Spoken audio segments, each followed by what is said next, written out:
welcome back to my channel. I am Ashley, and in today's video I'm going to be talking to you guys about some helpful tips for getting new students adjusted to your program.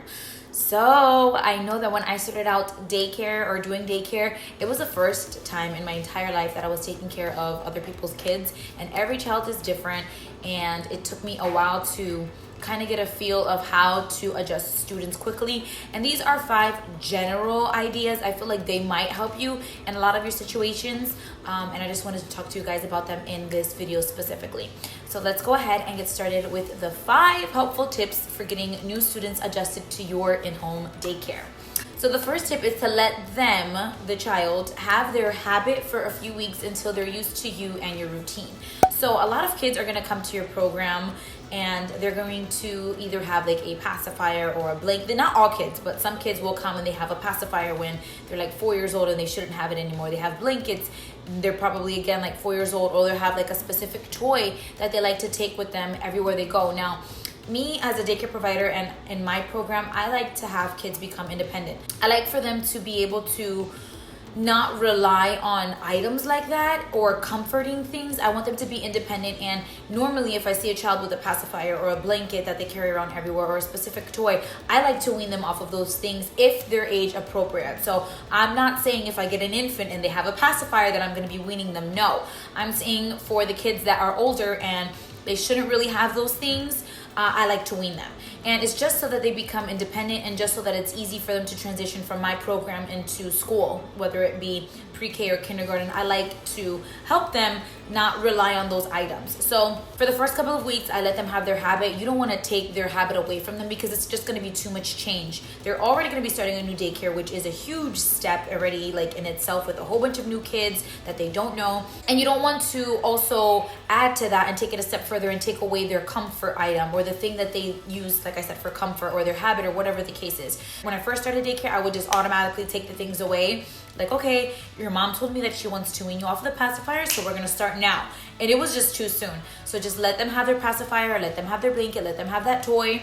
It might be against some of your policies, because I know that I have a policy saying that you can't bring any outside toys. But if it's a new student, I'll let it happen for a little bit until they get adjusted to me and my program, and then we can slowly wean them from those things. So the second tip is to take away one thing at a time. So this kind of feeds off of the first tip.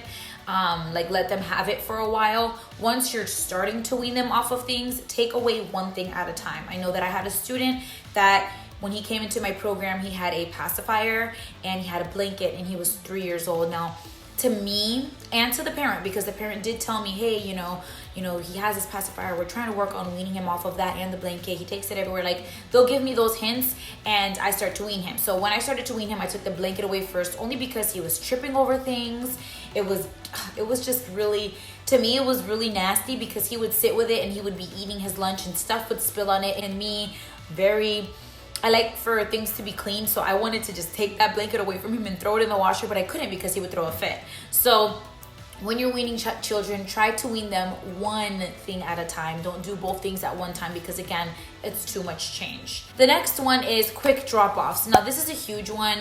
When I have parents enrolling in my program, I like to let them know during like the interview process or a couple days before they first start, is to have quick drop-offs. Now, quick drop-offs is they come in, they take off their child's shoes, they give me whatever they need to give me, they sign their child in, they give their child a kiss, and they leave. They don't linger, they don't talk to their child about who's gonna pick them up or what they're gonna do when they get picked up from daycare. No, drop-offs need to be quick, because the kids, I don't know the science behind it exactly, but kids have a harder time letting go of their parent when the parent lingers. So let your parents know, hey, before they enroll in your program, like, hey, I really would like for drop-offs to be a lot quicker. I want the child to quickly be adjusted into my program and quickly transitioned.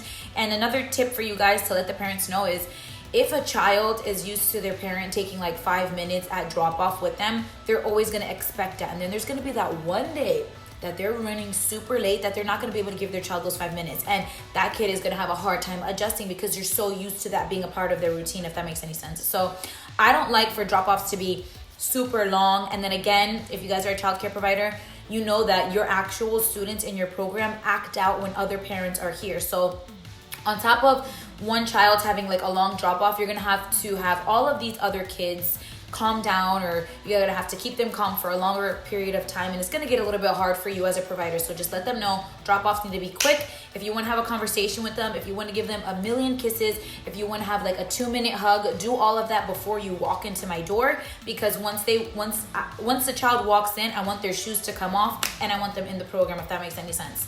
It might sound rude or harsh to the parents, but just let them know in a kind way. Obviously, you're not going to be like, you need to like leave your kid. No, talk to them, let them know your reasoning for certain situations, and hopefully it works like that. So the fourth tip is to have the first few days to be play-based. Now, play-based as in be a little bit more lenient with your routine. With me, I like my routine to be the same every single day. We eat lunch at the same time. We do activities at the same time. They play inside at the same time. Everything is at the same time every single day. I have a video on my channel where I talk to you guys about my daily schedule. And if you look at my daily schedule, it has what I'm doing all day from the time that I open all the way until the time that I close. And it lets you know what we're doing. So if you guys want to check that out, you guys can. But when I have a new child, sometimes I bend that schedule a little bit, because I want the child to not feel like they're in the military from day one. Like, oh, we got to do this. Oh, wait, we're done. I'm not even finished with this and we're already going on to this. Like, I want them to get to know me as a provider, get to know the other students, play with them, get to know, you know what I'm saying? Get to know the class. And even in grade school, when you go to school, the first couple of days is like introducing yourself, the teacher introducing themselves. And that's kind of what I want to do in my program as well. So first couple of days, don't be too crazy if you're not on schedule. Kind of let things flow the right way. I would just keep nap time, lunchtime, breakfast, and snack at the same time. And then everything else you can like throw in here or there. Or if you want, if you have an assistant, maybe your assistant can pull a group to do a couple of activities, and if the child wants to join, they can. But I would just recommend just have a couple of first days, play-based, get to know the child, and let the child get to know you. And then that might help with drop-off being a lot easier, because they know who you are and they know the kind of person you are, etc. So then the fifth tip is to figure out their interest beforehand. So when you're talking to the parents before the child is enrolled, to ask them questions about the kid, ask them what they like to eat, ask them what they like to do, ask them what some of their favorite toys are, and you might have some of those in your program. So along with the fourth tip, which is to have the first few days play-based, figure out what they like. Now, let's say they like cars or they like babies. You having a play-based day, you can take that child, take those toys and play with that child, so they get to know you, and then again, you know that they like those kind of toys, and they're gonna feel a lot more comfortable around you, if that makes sense. So also, I like to figure out what their favorite meals are. I tell the parent what my menu looks like, and I ask them which one do you think they'll enjoy more, and then maybe on the first day you can serve that for lunch. If they like mac and cheese, serve mac and cheese. For breakfast, if they love pancakes, maybe you can serve pancakes that day, just until the child gets adjusted to you, obviously. So those are the 5 tips that I have for you guys to have new students get quickly adjusted to your in-home daycare. I hope that they were helpful. That basically completes today's video. If you guys have any questions, you can leave them in the comments down below. Please subscribe to my channel if you guys have not already, and I will see you guys in my next video.